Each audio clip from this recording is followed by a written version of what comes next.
The time of the 3 weeks is a time of introspection. It's a time for us to think about how can we improve our ways in order to merit the rebuilding of the Beis Hamikdash. The Talmud Yerushalmi says, Kol dor shelo nivne Beis Hamikdash biyamav kilu hecharibo. Every generation where the Beis Hamikdash is not rebuilt, it's as if it was destroyed.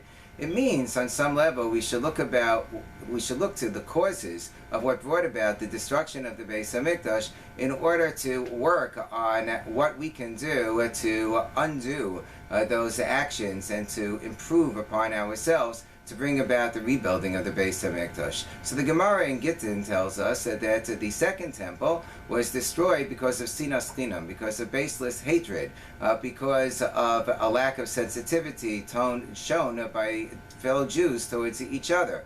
And the Gemara says that there was a man who was very, very angry because he was humiliated when he was invited by mistake to a party. And when the host realized that he was invited by mistake and the host really didn't like him, his name was Bar Kamsa, the host threw him out, and while he was being thrown out and degraded and debased and humiliated, the rabbis who were there just sat there and didn't do anything. And the Gemara then says that man then came up with a plan to take revenge, and he approached the emperor of the Roman, a mayor, a governor, to send a korban and a sacrifice to be brought in the Beis Hamikdash.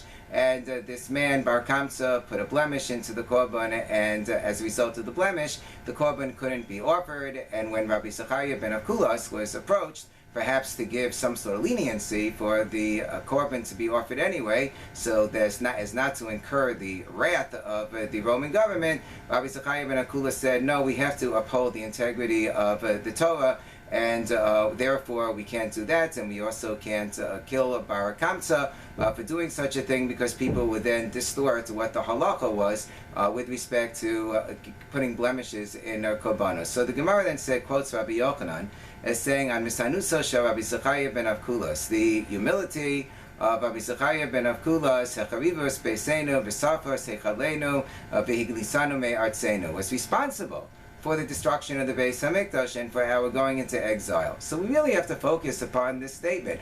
What was it that he did, Rabbi Zechariah ben Akulas, that we can learn from in order to undo the damage?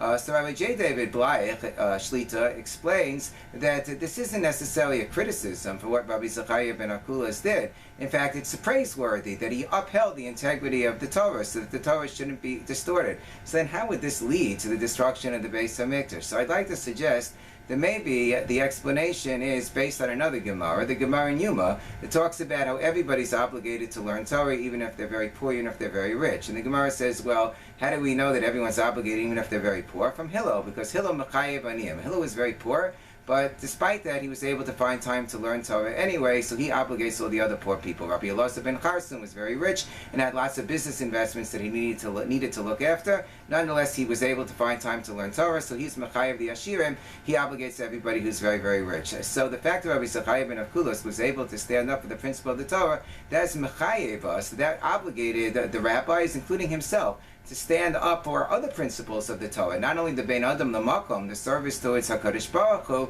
but also the fact that HaKadosh Baruch Hu wants us to be kind towards each other, the Bein Adam L'Chavero. And that was not displayed during the Suda, during the feast in which this Bar Kamsa was humiliated and degraded, and the rabbi sat and didn't do anything.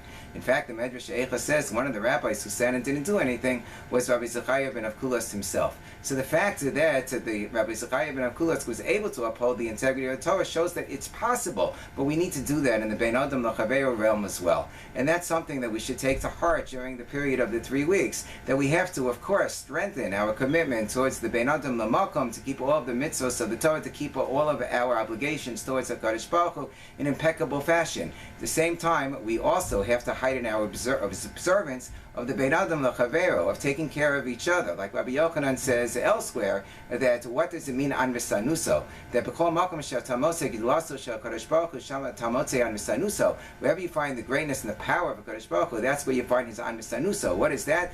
That's the fact that he takes care of the ger and the yasam and the almana. Kadosh Baruch Hu takes care of the stranger and the orphan and the widow, of all the poor and vulnerable people in society. That shows our tremendous integrity integrity and our strength, that we're able to stand up and always look after the underdog, always look after the vulnerable, always take care of each other regardless of the difficulty of the circumstances and the embarrassment of sometimes standing up for somebody when nobody else is doing that. That's something that we have to do. And the schus of our doing that, that should enable us to be zoche, to merit, to bring about the rebuilding of the Beis HaMikdash in our days, speedily in our time, and to bring about the redemption for the entirety of the Jewish people in the world.